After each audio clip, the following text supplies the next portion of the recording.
mani ichida bu inson qanaqa ekan degan savol bor. Nima ichida qanaqa maqsadi bor? Buni slabiy joyi Ana men birinchi bo'lib topdim. bitta olish kerak deb o'yladim birinchi. Qo'ydim, turdim. U yoqdan kimdir, yana oling, hali imkoniyatsiz bor degandan keyin shu ko'zimga tushgani, o'zimga yaqinroq bo'lganlarni oldim. Rahbar bo'lib ishlaganman. Qayerda rahbar bo'lib ishlagansiz? Rahbar lavozimlarida ko'p joyda xizmat qilganman. O'zi aslida Aha.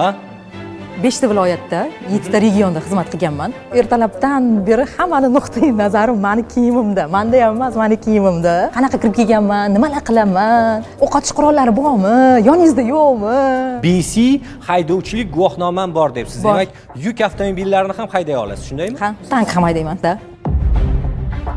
Shu yoshda bo'lib ham o'zlariga ishonchlari bor, tavakkal qilib shu sohani egasi bo'lmoqchilar. Bu yasak bo'ladi. Xizmatga borganligini tasdiqlash uchun bitta savol berishim mumkin. Marhamat. Harbiy xizmatga kelgan kuningizoq, birinchi kuniyoq yoningizga hamkor beradi, do'st beradi sizga.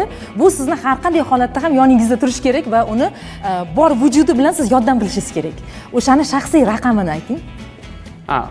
Ya'ni qurol haqida gap ketyapti. Nomeri esimda 6 ta raqamdan iborat bo'ladi. 811 754. Kamera meni kutib oldi. Kim bilandir gaplashaman yoki shart qo'yadi hozir. Tushmagan.